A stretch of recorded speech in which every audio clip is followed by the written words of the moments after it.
Welcome back to Let's Get Weird Together, the show where we talk about how all the weird things are the most healing things.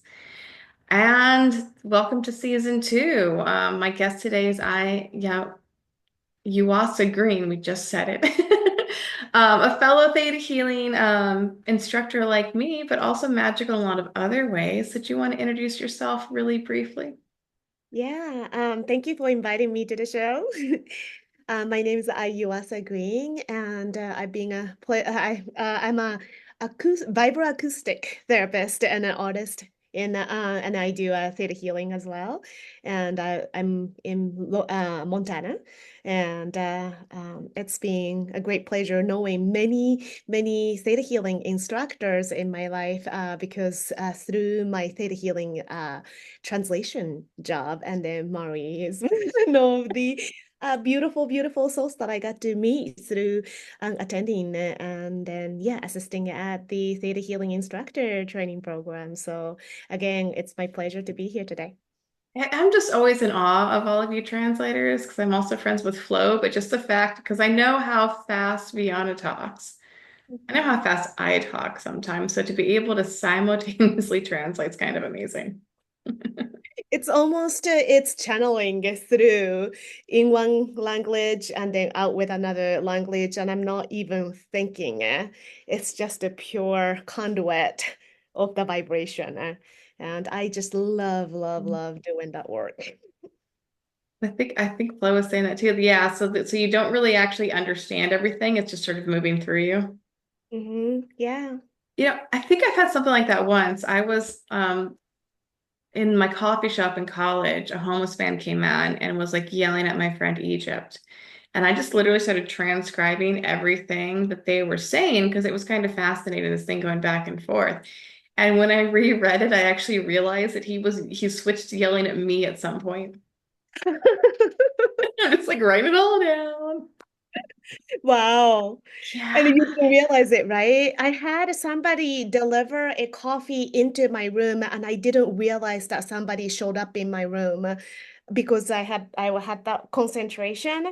And then Mhm. I doubted. I saw this coffee and I touched it to see if it was warm Mhm. because I thought that I left it and then it was warm. So I was just like, why did it, like, how did it show up?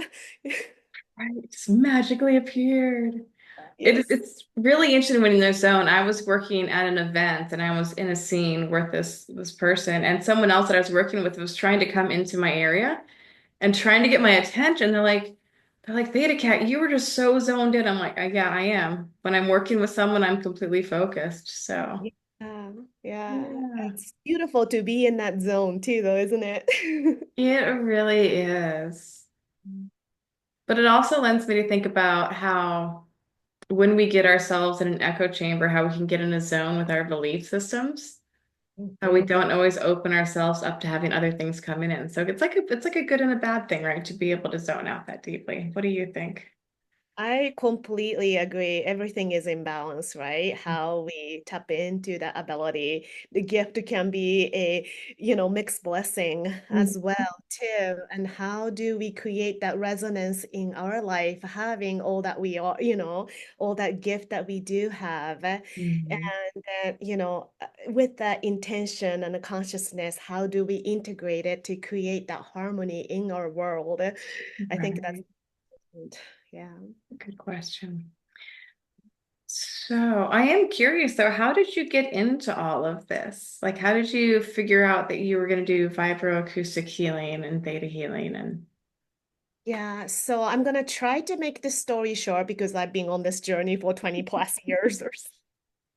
Um, so I started out as a nutritional therapist, Mhm. then realized that what we eat is important, but there's a reason why we eat the way we do Mhm. because of our thinking pattern, how do we treat ourselves? And, it's our inner voice, how we decide to feed ourselves. Mhm. Because a lot of people know already what we should be eating, but why do we eat the way we do, right? And that connection made me dive into more of the theta healing to work with our mind, work with our hearts and mind integrated together, discover our stories behind why theta healing is such a great tool to discover our own stories, the algorithm, our Mhm. autopilot, automatic go-to, emotional go-to. And then I realized that tiny little bit of nutrition advice that I do goes so much further when people want to heal from all that they are. Mhm. And with that too, though, sometime, and I incorporate a lot of sound and vibration and light into that healing as well, because the words can be limiting as Mhm. well. Because even though your intention is the highest healing for that person, but then how that word is received is based on their life stories, their genetics, the environment that they are in, and it gets filtered through our ego, our life experience, and then also that the receiving end as well. Yeah. So there is a potential of miscommunication, especially there's a resistance somehow, Mhm. right? But by moving into that purely uh, vibration, which is the sound, which is the light, it is the language of the cells, language of our biology, that it doesn't require that filter, the interpretation. Mhm. So it's a little more direct communication. Right. So I use it interchangeably because sometimes shifting the vibration first so that people are more open to the self-discovery, more of the stories. But then sometimes when that vibrational shift happens, but then the dissonance gets recreated again because of the pattern in our mind. The story repeats itself, and then we keep on creating that negativity or the heavy feeling that we tend to resort to. Yeah. I, I maybe sprinkling too much concept into you right now, but in that case, though, if people open themselves up and if they want to tap into more of that self-discovery, Mhm. and then we can follow up with the theta healing so that we can kind of like do a deeper exploration of their own Mhm. stories. Um, I love that. We'll get back to the linguistic portion in a moment because you know me, I'm a linguistic nerd, which is why I love data healing, right? It's all about words and vibrations. But I do love that idea of using the sound to open people up because there is something important about like having people understand a feeling first. It doesn't understand, doesn't matter how they learn that feeling, but that connection and that oneness. Because once you've learned it once, you can get there again. mhm, Is that sort of, and also too, there isn't a, yeah, because there are people who, when it comes to theta healing, they don't always want to go straight into those conversations that we're having. That mhm. there needs to be other sorts of healing that comes in first. I've actually found for me in my background, it's really fun, especially with male identifying people, to use runes first because they're tangible and Odin likes them, right? And it has this interesting energy of like having that other way to access things and bring things to light before we can talk about them.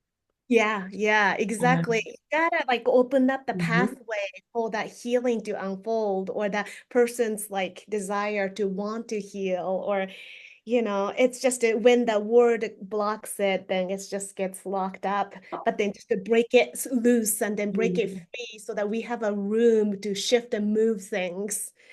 Yeah. Although I kind of love it when a word sticks, when it gets sticky with them and it blocks them, because I'm like, ooh, we can get investigate that. Why do you feel Uh-huh. that way about that word? And I just go like down the rabbit hole with people. Yeah, it's a Yeah. gift, right? So I Yeah. like intertwining all of it, using all the tools we have access to. Sometimes it's easier to do with that little triggering word and then let it all Mhm. out. But then not everybody is ready to do that. And they just have to let it feel, that first to see what it feels like, to kind of like, put the tippy toes in a little bit and test the water to Yeah. see if it's safe to heal. So How do you know when someone is ready to start receiving a theta healing session and to start doing the belief work? That's a good question. In general, though, I will let my clients guide themselves into it. Okay. I always send invitations, and whether that's energetically or Hmm. with my intention or actual action of like words or, communication directly. But then I would let them take that first step. And then there's a reason for it that in the past, I probably wanted it too much for the healing to unfold. I tried too hard before. And then I wanted the well-being, the healing to happen more than my clients did. My ego came out. Well, maybe it's ego, but I actually like had worked through that same feeling in a different way this spring, where you're Mhm, trying to manifest something so hard and you get so focused that you're not always aware of what else is possible. mhm. That Yeah. there's so many different layers of detachment that we have to learn, like being detached from the outcome of our clients, like where we want them to heal, Mhm, right? Yeah. mhm. Like especially when I was doing nutrition only, like when this is before theta healing, Mhm. before learning, like I thought if people were eating the good food, and then if I could guide them to do like all these good things that would match their biochemistry, I Mhm. was customizing it to them. But then, just like if I try harder, if I try harder, at that time, it was all Yeah. about me.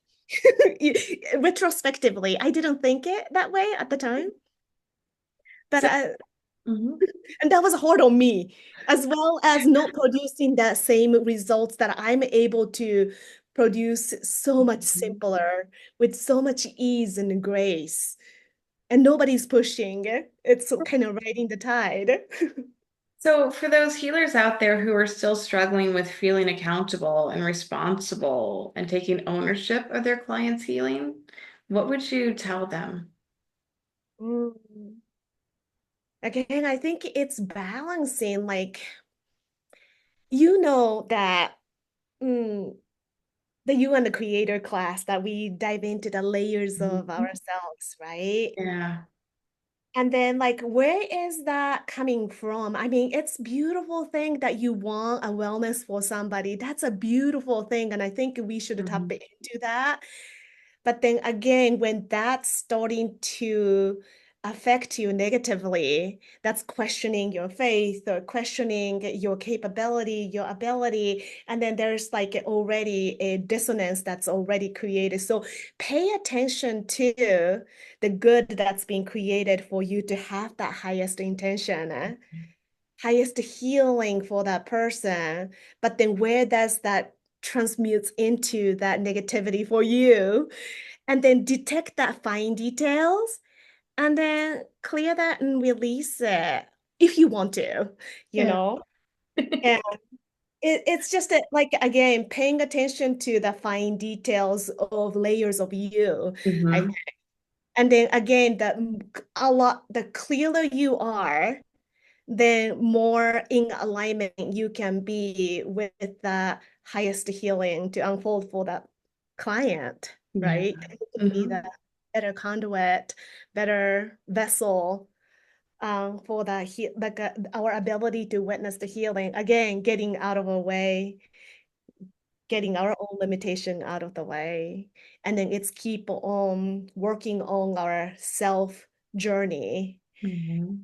that we have more to offer. Did that answer your question? You did. I love that answer. Well, it's also good to talk with the people who do the same work and understand how we explain things different too. I think that's really important to get different perspectives, even when we're in agreement. Yes, yes. Yeah. And that's why I love getting the work by somebody else as well, Hmm. because and this is a trap for some people who is diverse, like well educated in the healing modalities as well too. That the more we get educated, the more skilled we get. Then we get so good at maneuvering around where we need to go as well for our own issues. Hmm. Like I know exactly where I don't want to go so Yep. that I kind of when I'm doing the self work, I'm not looking at where I want, like I really am needing to go. Therefore, asking friend like you or somebody Hmm. to hold a space for me to let me not navigate. Like I get so skilled at navigating away from it, Yep. bringing in somebody else's perspective and being open to it and allowing that healing possibility to happen myself, Yeah. really important. I'm Yeah. feeling it. Yeah, that we're to the point where we can outmaneuver people who aren't gonna call us on it. Yeah. And it's just so valuable to have somebody who cares about us enough to not let us get away with it. Right. That's why I only trade with certain teachers because it's like you Mhm. have to be able to like not let me outmaneuver you because I will. Because sometimes we have those really tough things that we really don't want to work on, and we have to have somebody hold space to be like, no, seriously, you're gonna look at this now. Yeah, and I Yeah. call it, with the compassion so that I can accept it too. Some people I call it, but then I might resist because I don't want to get it, I don't want to Yeah. hear you, or but then, we work with each other, we feel the comfort with each other, and then we can unfold, okay, yes, this is what I like. It's hard, but I need to hear this. And there's a certain, Hmm. people that I can do. It's the resonance. It's not good or bad or like highly skilled or less skilled, but it's again that matching, that Hmm. that trust that I have that I can unleash that side of me so that I can do a deeper exploration. And I think that's why it's really important to select your healer based on in your intuition and your Yep. guide, heart's guidance. On the vibration, I love hearing the wild stories of how my new clients find me sometimes. I don't know if Yeah. you get this because I work remotely mostly. So people are like, oh, there was this article in the San Francisco newspaper from like 10 years ago. And like I clicked like 12 different places. Or like I went to a sweat lodge. Or like there's always some long roundabout way about how these people find my vibration. That Wow. always amuses me.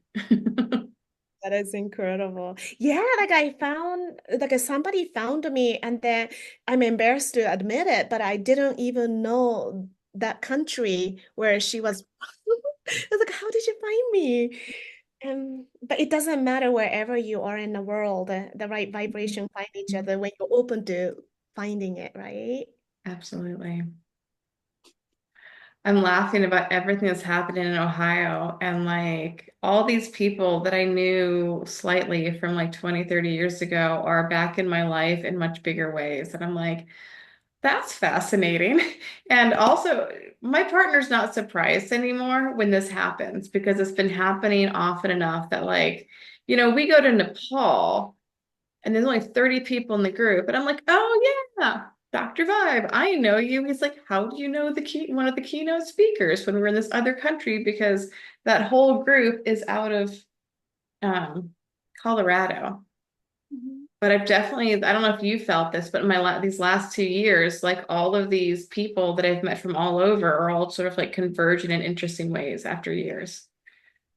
And Yeah. even like this person and this person that like, and I know this person from Theta and this person from theater, right? And they're now doing work together. And then that same people's meeting this other third person in a completely different crew. I'm like, so there's like this high level of connection happening Yeah. Yes. lately where a lot of us are being drawn together in these specific groups. Mhm. We're not sure what we're going to do with it yet, but we're all just solidifying all these different friendships. Do you have that right now happening too? Yes, in a big Yeah. way. And then some people that I just yeah, least expected. And Mhm. then all of a sudden they contacted me, or these two people that I knew from completely different worlds, or like, oh, I didn't know that they were friends, or they're connected and doing things together. And Right. And what's cool is, when I lived in San Diego, I was a connector. I created the space for people to connect. And every time I thought about doing that in Columbus, I kept getting a no. And I realized it's because the container is already made and I'm Mm. just supposed to fit into my role here now. I'm like, that's a lot less stress. But it's Yeah. also really amazing what's already been built here and what's coming forward from these new connections. Wow. Exciting new season unfolding. Very exciting. So, random theta question. Yep. I know we don't have a favorite class, but what's your favorite class to teach? Oh gosh. You can have like five favorites. That's cool. Um, to be honest with you, I'm taking more classes than I teach classes Hmm. because of the nature of how I came to theta healing. Yeah. Because I have done many, many instructor classes because I translate. Hmm. And so there's classes that I love taking. So, what's your favorite one to take? Planes of Existence class series. Yeah. Planes 1, Planes 2, and then all the DNA4 classes, the newer classes that's Yeah. coming through. Those are incredible. It's connecting a lot of things. Yeah. Like I'm getting a lot of big pictures and then a lot of details at the same time too. And then it just so the newer classes has been really incredibly important to me. However, in terms of teaching, I actually like the very beginning classes and just being with the new eye-opener moments. And Right. yeah, so it's a tough question though. Because there's so many and I love them all. And then each time I Mhm. teach a new, different classes, oh yeah, this is my favorite. Okay, this is my favorite. And then this, so like at that moment, when I'm teaching it, then it turns into my favorite at the same time. I get so excited every time. That's true. How about you? Have you shared Oh, yeah, already that one? I do have it. Well, there are some that I love teaching because they're important to teach, not because I really love the feeling of teaching them, if that makes sense. Mhm. Like dig deeper, but that's only because is one it's not my favorite, but that's only because when I first got into theta, I resisted digging and I didn't like it and I didn't do it for my first 2 years. But then when I became a teacher, I'm like, I better learn how to do it. And I got very good at it. But it may just be that like I know how stressful digging can be for some people, Yeah, which is yeah. why I teach it. I take my time with it and I put all my energy into it because I want to make sure people have that groundwork. Mhm. But I absolutely love teaching advanced. I think that one is so fun. Just taught planes for the first time. Mhm. I forgot I have an initiation every time I teach it, or every time I move through that material, whether I read the book, whether I take the class. I'm like, mm. So that was fun. Haven't broken out of that cycle, but I'm not worried about it because it's just kind of funny. Yeah. But that was pretty magical. But I think IA is still one of my favorites just because it was one that changed my life more than any other class. Mm. And so I Yeah. love to see my students have an approximation of that level of transformation. Yeah. Yeah. True. It's such a in-depth kind of detailed clearing class and then a lot of Yeah. awareness being brought up. Yeah. I remember taking the planes of existence class and then that we teach each other each section Yeah. and that I really enjoyed your lectures on the fourth plane. And it's really interesting. Bayana assigns people different planes of existence to teach. And then for some reason, I always get assigned sixth plane. The like See it, yeah. I go there and then do that but then when I just one of the memorable thing is like how fluent you were on the plane like fourth playing and then Right. and then back years ago that I really resisted fourth playing energy and I think I shared this with Mm. you because of my fear and things like that that I was working on. And I just remember your lecture tying things together for me and then receiving valuable lessons. Wonderful. Yeah, well, that's a conversation I have with my students in I start the conversation in advanced of like what plane do you resonate best with? Because we're each born with an ability to connect to a plane, and which one are you weakest in? And then we continued the conversation my top planes to what plane do you receive healing from the best? Because it's a different answer I found. Right? Because I resonate really well with the fourth plane, right? Because I've been seeing ghosts since I was 3, so that's still like a normal part of my world. I resist the fifth plane. I'm better, right? I did a lot of belief work on it. I had a lot of learning to do on the second, but what I notice is sixth plane, I will accept sixth plane healing all day long.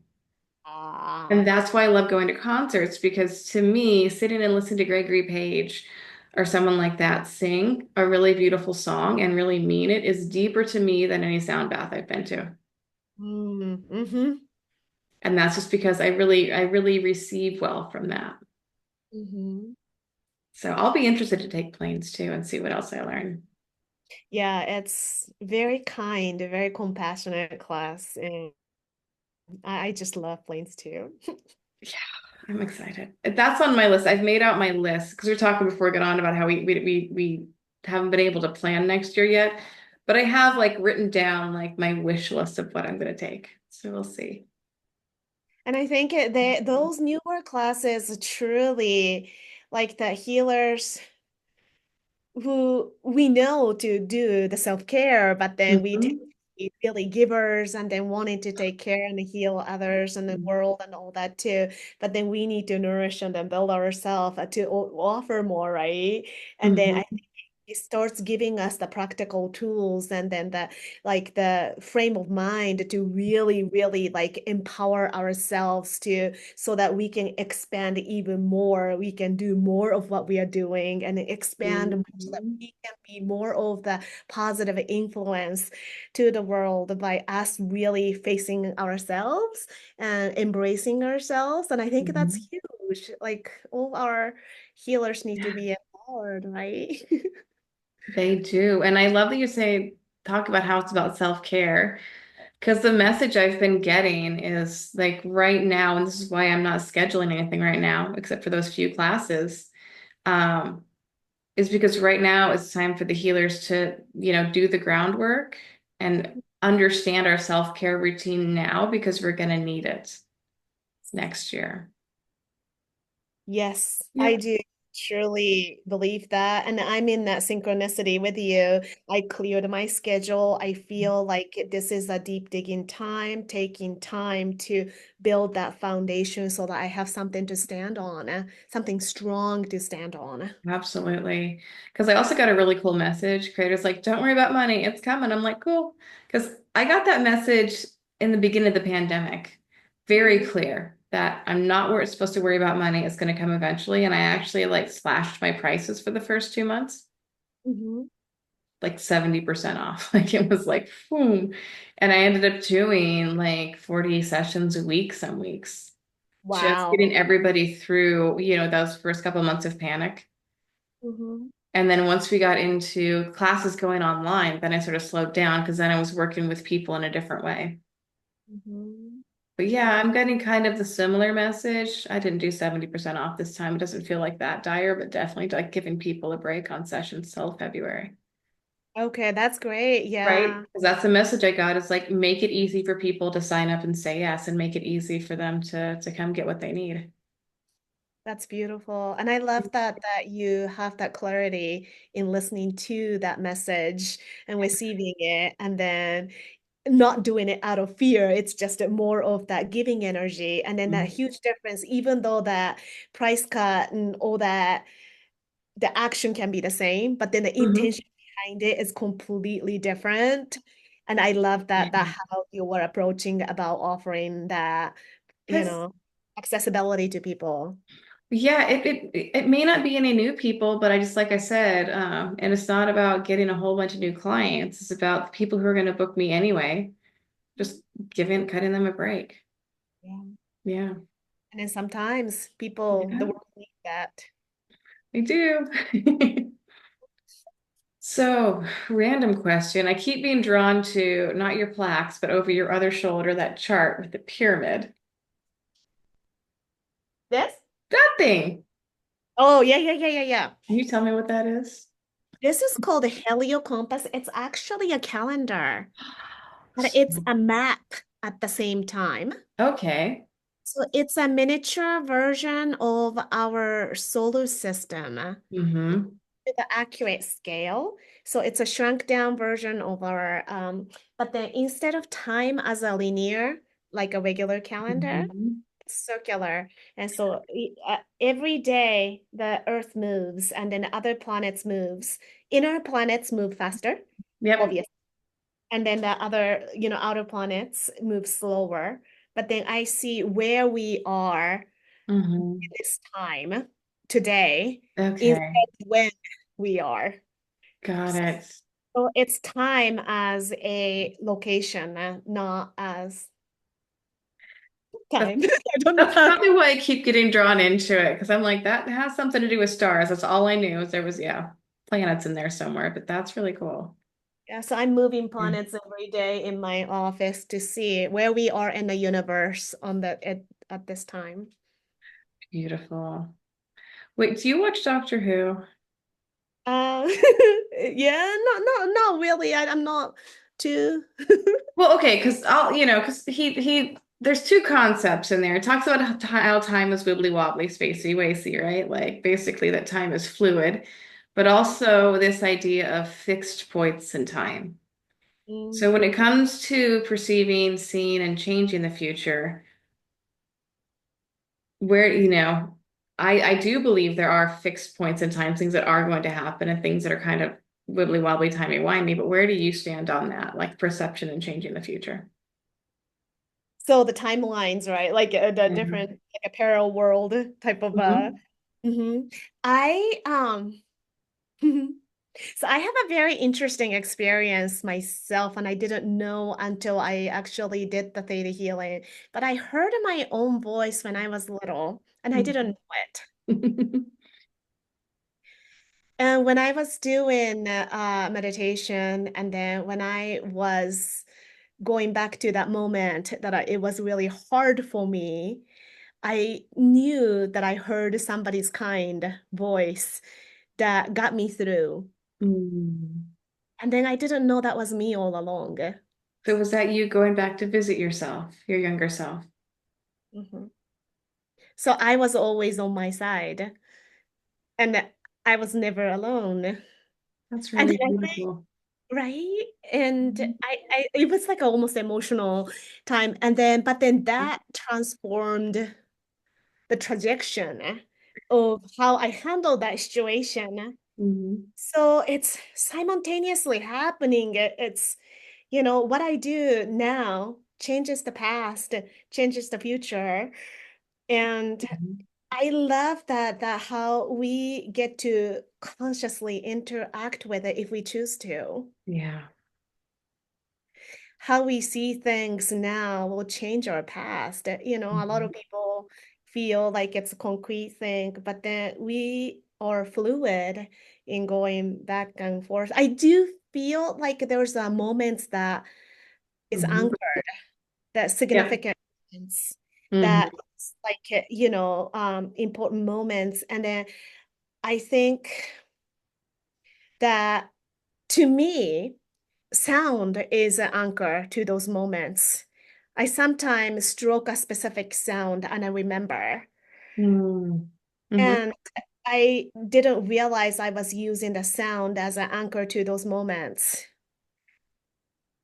Well, I believe, like psychologists will say, that sound and smell are the two biggest triggers of memories. So Mhm. you're just tapping into a natural part of the way that humans remember.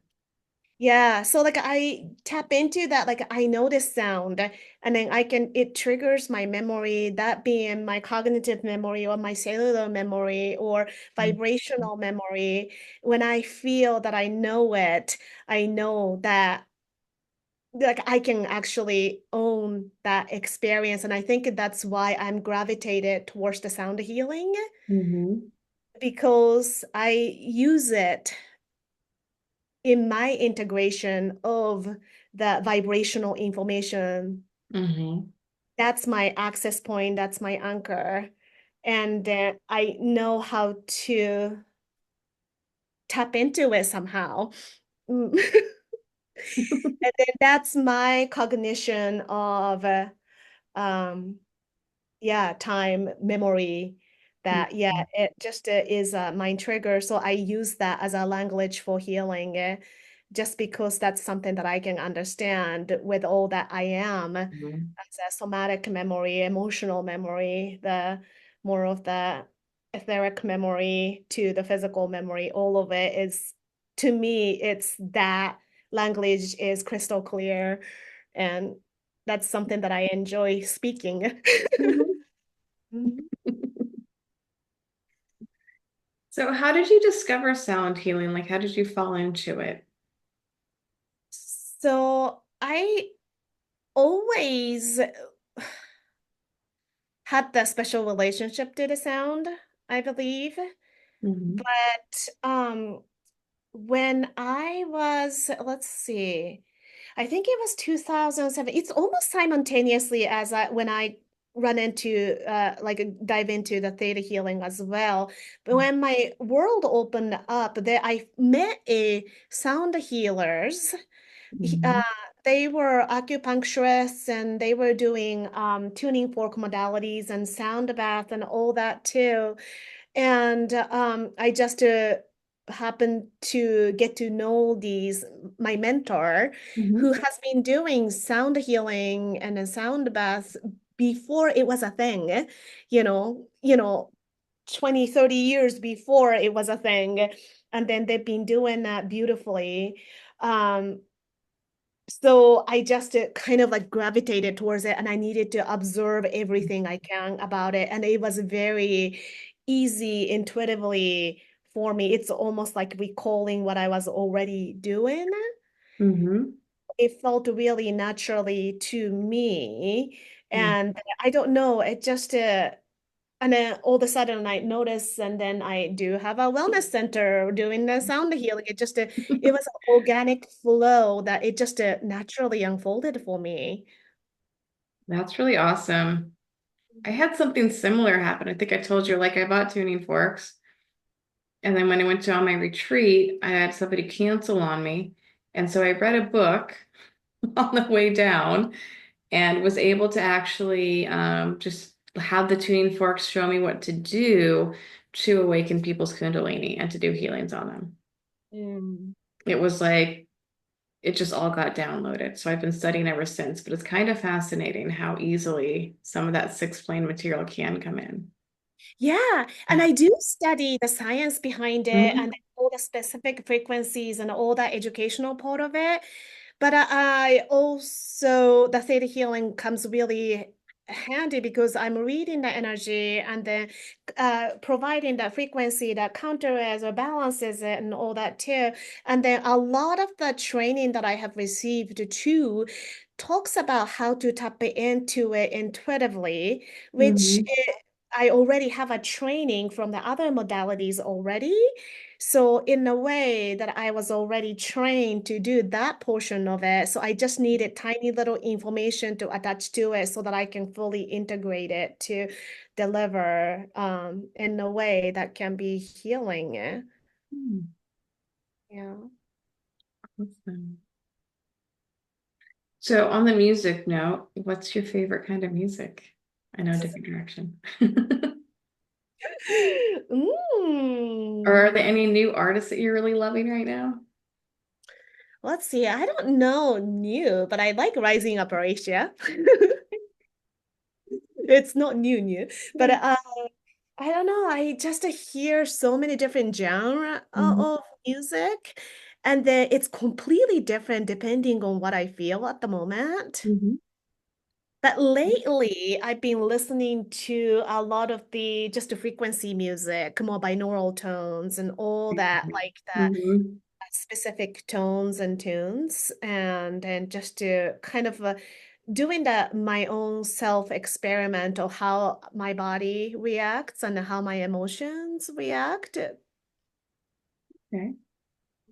I love it.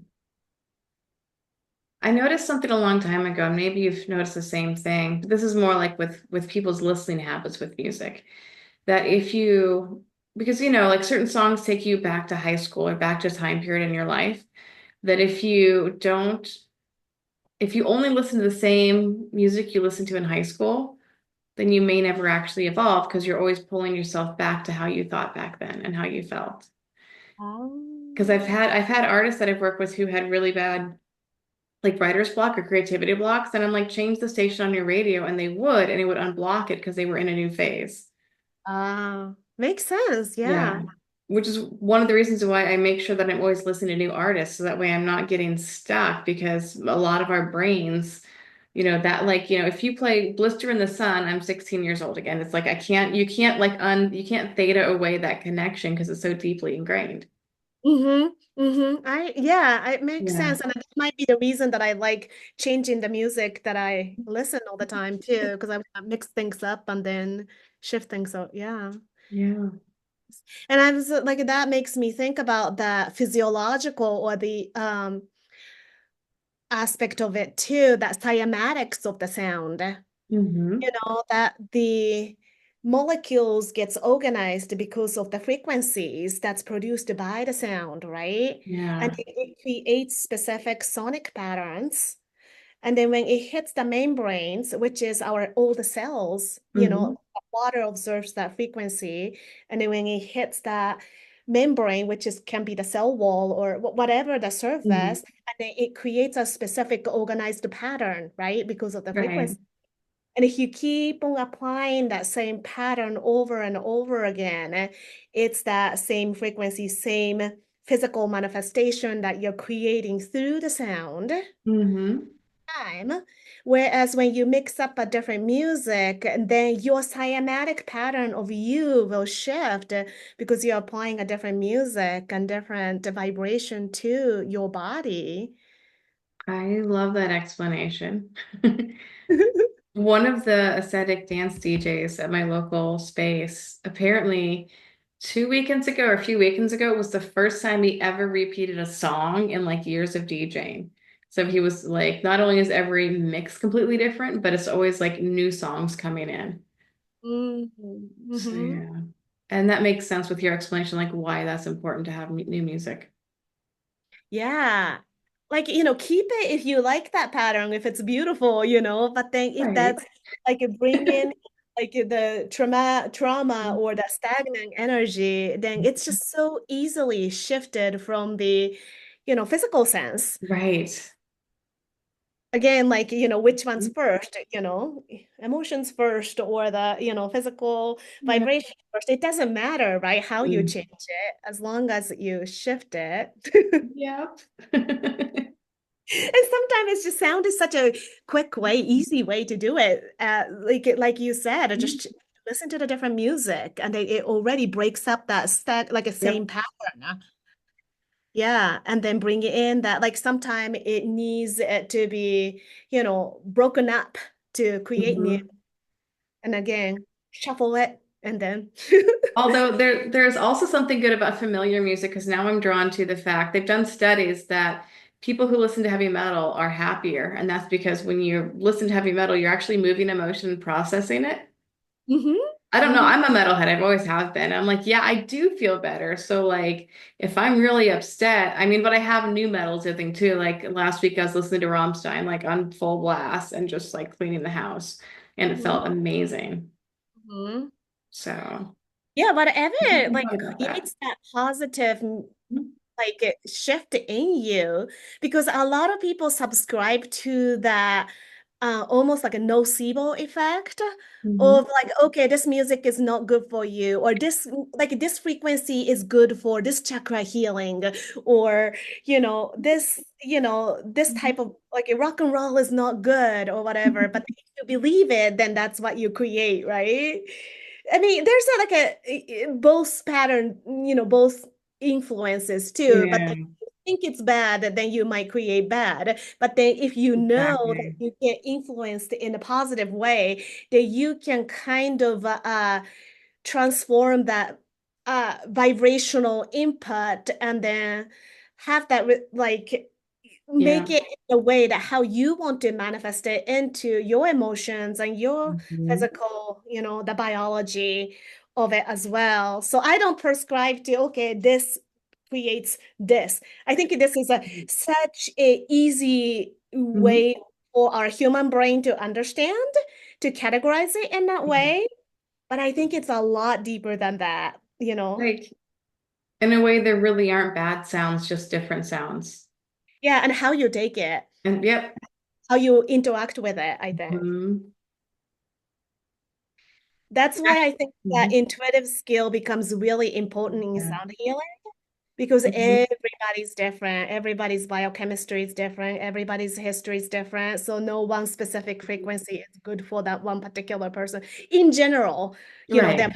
categories. But then again, coming to the individualized care, I feel like that customization and then how you feel as a navigation is really important because everybody gets impacted by different frequencies. Hmm. For sure. Oh my gosh, so amazing. We could nerd out more, but I have to go teach a class. Yes, So, do you only do things in person or do you do remote work? I do remote work as well. Sound healing is a little bit limited in the remote Hmm. work. I do theta more effectively through, Hmm. the remote work than the sound because the digital format sometimes can limit the vibrational information that comes through because gets filtered through. Yeah. However, it is possible as well. So, but I'm kind of experimenting with it at the moment in terms of the Okay. sound. Mhm. Cool. So, how do people find you if they want to work remotely or if they're in Montana? So I have a healing center called the Nook at Bigfork Bay in downtown Bigfork in Montana.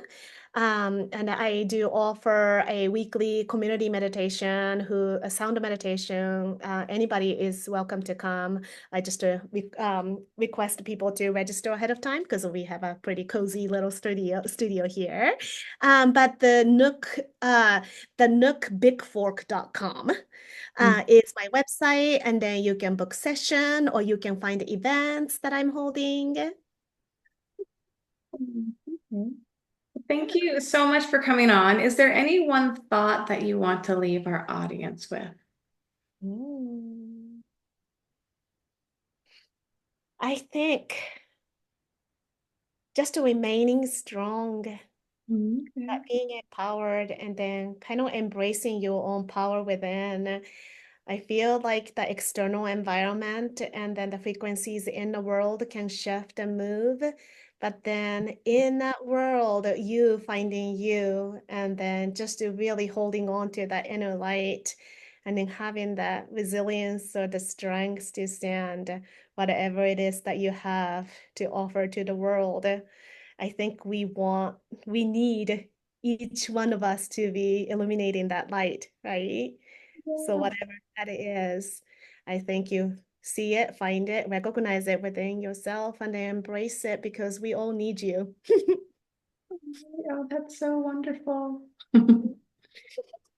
All right, folks. Thank you so much for listening to Let's Get Weird Together. Remember to tell your friends to like, to share all those good things, and we'll see you next time.